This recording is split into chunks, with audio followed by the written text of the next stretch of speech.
ورحمۃ اللہ وبرکاتہ۔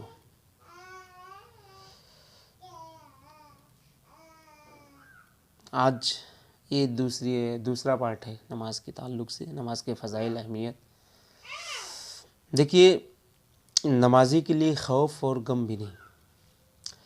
خوف دو طرح کا ہے، ایک خوف خدا ہے، یعنی اللہ تعالیٰ کی جلالیت سے ڈرنا، یہ خوف باعث رحمت ہے۔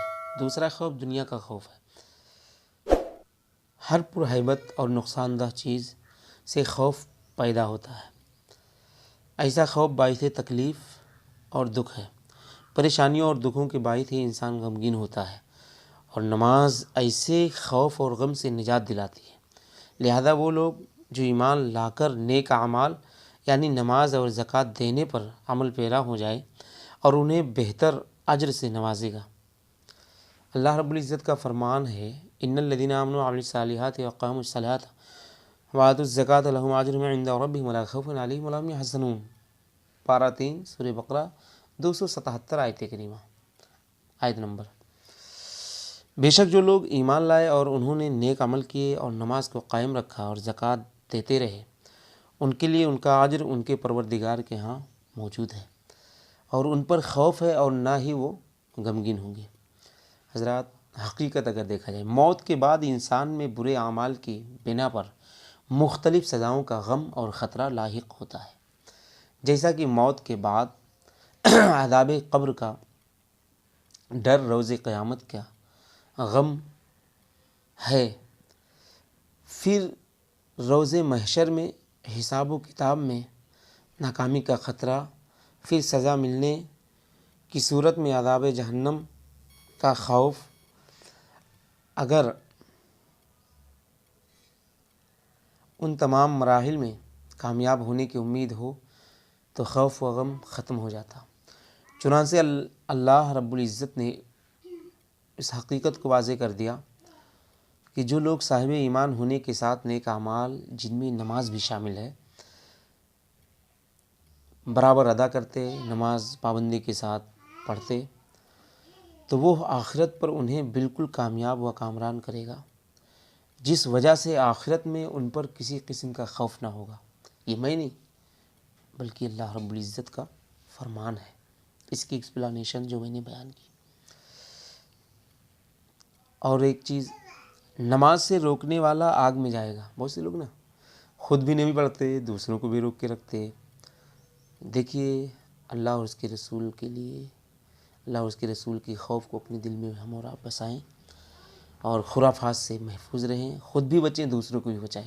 اس لیے کہ ایک مسلمان یا مومن کا کام یہ ہے،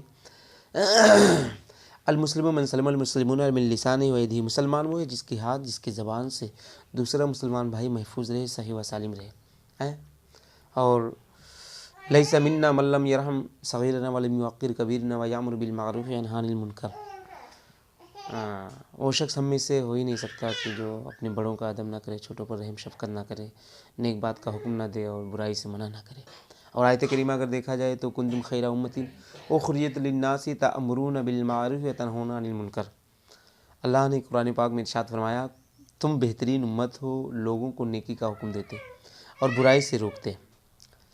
تو پہلی چیز یہ کہ بھائی ہم اور آپ کہیں بھی رہیں، کوشش بھی کریں کہ خود بھی نماز پڑھیں اور دوسروں کو نماز کی دعوت دیں۔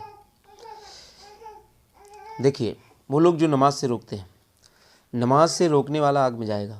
کسی کو نماز سے روکنا بہت بڑا گناہ ہے، کیونکہ جو لوگ خدائی کاموں میں رکاوٹ ڈالتے ہیں وہ اللہ کے ہاں بہت برے ہیں، بلکہ ان کا ایسا طرز عمل شیاطین کے اعمال سے ہے۔ شیطان ہی اچھے کاموں میں رکاوٹ ڈالتا ہے، کیونکہ وہ طاعت الہی کا ازلی دشمن ہے، اور نماز طاعت الہی کی سب سے اچھی صورت ہے۔ ایسے لوگوں کے لیے سخت عذاب ہوگا، کیونکہ نبی کریم صلی اللہ علیہ وسلم نے فرمایا ہے، وَعَنْ عَلِيٍّ أَنَّ رَسُولَ اللَّهِ صلی اللہ علیہ وسلم، وَأَنَّ حروف مشبہ بالفعل ہے، تو پڑھنے میں کہیں نہ کہیں تھوڑا شارٹ ہو جاتا۔ بہرحال، وَعَنْ عَلِيٍّ رضی اللہ عنہ أَنَّ رسول اللہ صلی اللہ تعالی علیہ وسلم قال یوم الخندق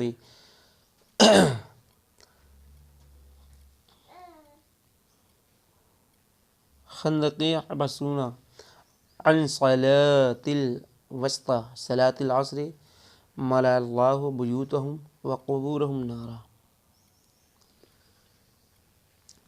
مسلم شریف کی حدیث پاک ہے۔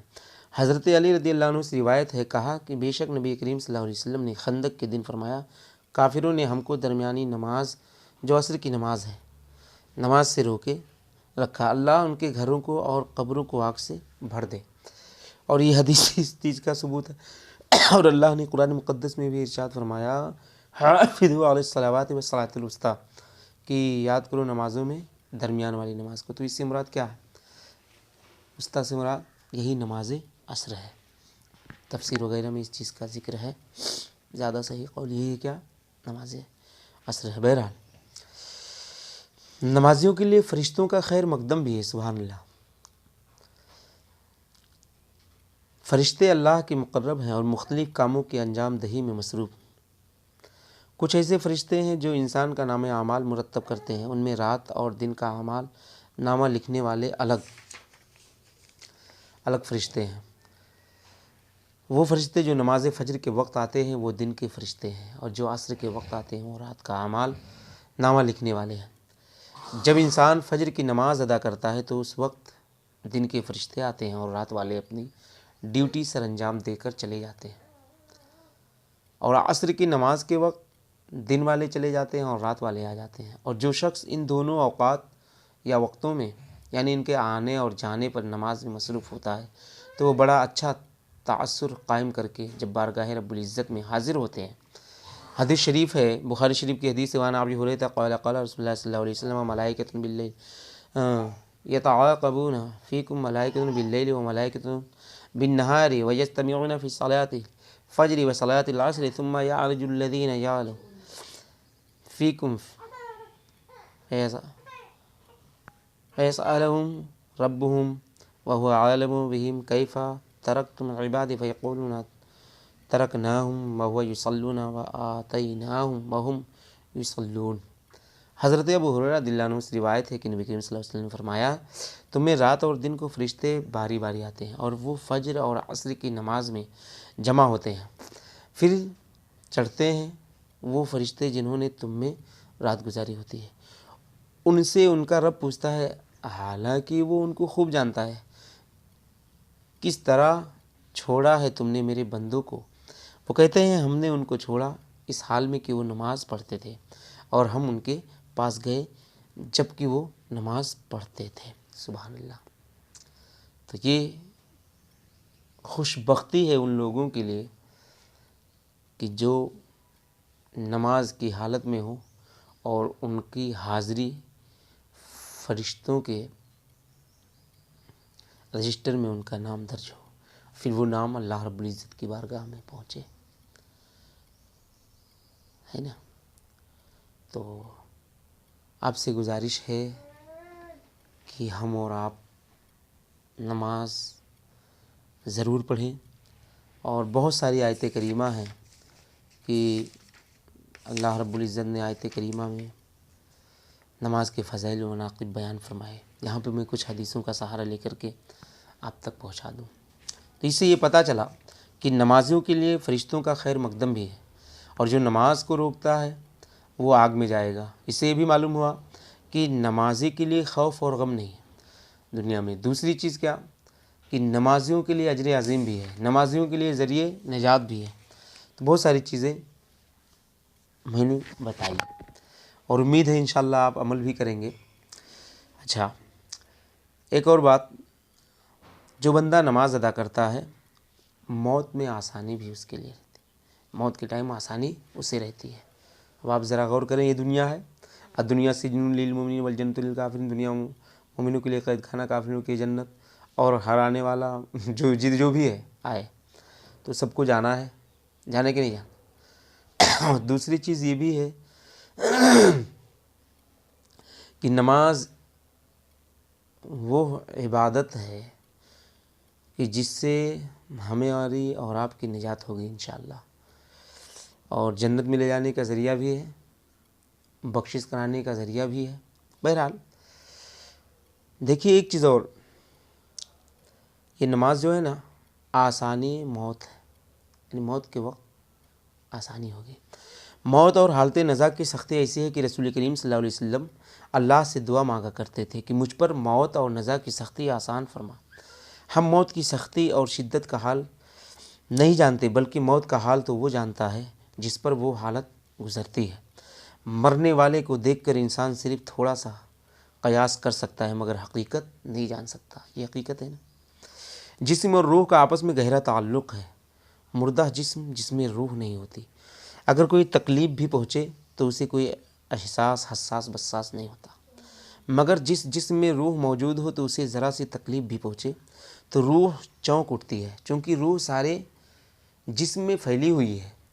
تو جب اسے جسم سے نکالا جاتا ہے تو انسان کو انتہائی شدت کی تکلیف ہوتی ہے، مگر نمازی لوگوں کی جو موت ہوتی ہے نا، ان کی موت آسانی سے ہوتی ہے۔ سبحان اللہ۔ موت کے بارے میں ارشاد باری تعالیٰ ہے کہ کبھی تو دیکھے جس وقت گنہگار موت کی بے ہوشی میں ہو اور فرشتے ہاتھ کھولے ہوں کہ نکالو اپنی روحوں کو، آج تم کو اس پر ذلت کی سزا ملے گی۔ تم خدا کی شان میں جھوٹ باتیں کہتے تھے۔ سورہ انعام کی آیت کریمہ تھی، اس کا ترجمہ تھا۔ اور ایک جگہ پر ہے کہ پھر کیوں نہیں جس وقت روح حلق تک پہنچ جاتی ہے اور تم اس وقت دیکھ رہے ہوتے ہو اور ہم اس سے تمہاری نسبت زیادہ تر نزدیک ہوتے ہیں، لیکن تم کو دکھائی نہیں دیتا۔ تو اگر تم کسی اور کے حکم کے نیچے نہیں ہو تو کیوں نہیں اس روح کو پھر پلٹا دیتے، اگر تم اپنے کفر میں سچے ہو۔ سورہ واقعہ کی آیت کریمہ اس کا ترجمہ تھا۔ اور ایک جگہ اس سے پتہ چلا کہ گنہگاروں کی روح کو قبض کرنے کے لیے جب فرشتے آتے ہیں تو وہ ان کے چہروں اور پیٹھوں پر ضرب لگاتے ہیں، یعنی مارتے ہیں۔ اسی کو سورۃ محمد میں بیان کیا گیا، جو کہ 26ویں پارے میں ہے نا۔ سورہ محمد 26ویں پارے میں ہے، سورہ احقاف کے بعد۔ سورہ محمد کے بعد سورہ فتح، سورہ فتح کے بعد سورہ حجرات، سورہ حجرات کے بعد سورہ قاف، سورہ قاف کے بعد سورہ ذاریات، ہے نا۔ بہرحال پھر کیا حال ہوگا جب فرشتے ان کو وفات دیں گے، ان کے چہروں اور ان کے پیٹھوں پر مارتے ہوئے، یہ اس لیے کہ انہوں نے اس کی پیروی کی جس نے خدا کو ان سے ناخوش کر دیا، اور جنہوں نے خدا کی خوشنودی کو پسند نہ کیا تو خدا نے ان کے کاموں کو بے نتیجہ کر دیا۔ ایک اور جگہ پر یوں فرمایا گیا ہے کہ اگر تو دیکھے جب گنہگار موت کی سکرات میں ہو اور فرشتے ہاتھ بڑھائے ہوں کہ نکالو اپنی روحوں کو، آج تم کو ذلت کی سزا ملے گی۔ قرآن پاک کی ان تمام آیت کریمہ سے یہ معلوم ہوتا ہے کہ موت کا وقت کتنا شدید ہوتا ہے، مگر جو شخص 5 وقت کی باقاعدگی پابندی کے ساتھ نماز پڑھے اور نیک کام کرے تو فرشتے ان نیک روحوں کو بڑی آسانی و عزت و احترام کے ساتھ نکالتے ہیں۔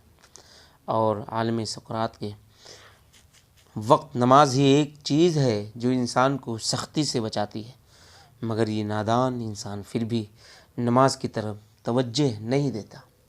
اے انسان، یا ایھا الانسان ما غرک بربک الکریم، اے انسان تجھے کس چیز کا غرور ہے؟ ارے تیری سانس بھی چلتی ہے تو اس رب کے حکم سے، ہے نا۔ اگر رب چاہے تو تیری سانس بھی بند ہو جائے، تجھے غرور کس چیز کی؟ تجھے رزق بھی وہی عطا فرماتا ہے، سب کچھ وہی عطا فرماتا ہے، اور اسی نے پیدا کیا تجھے، لیکن پھر بھی تو اللہ کی بندگی نہیں کرتا، اللہ کی بندگی سے منہ موڑ کے نکل جاتا۔ اے انسان، تجھے کس چیز کا غرور ہے؟ یہاں رہنا ہے؟ نہیں۔ آپ سے گزارش ہے کہ جو بھی میری ویڈیو کو دیکھ رہے ہیں وہ خاص کر کے نماز ادا کرے، اور خود بھی ادا کریں اور دوسروں کو نماز کے لیے نماز کی دعوت دے۔ اللہ ہمیں اور آپ کو وقت کے اندر نماز ادا کرنے کی توفیق رفیق عطا فرمائے۔ اور ایک ریکویسٹ، اگر ابھی تک آپ نے میری چینل کو سبسکرائب نہیں کیا تو ضرور سبسکرائب کر لیں تاکہ انشاءاللہ میری اگلی ویڈیو آپ تک پہنچے۔ اللہ آپ کو خوش رکھے، تمام دنیاوی آسمانی آفات و بلیات سے محفوظ و معمور فرمائے، اور مجھے بھی خوش رکھے، تمام آفات و بلیات سے محفوظ و معمور فرمائے۔ السلام علیکم ورحمۃ اللہ۔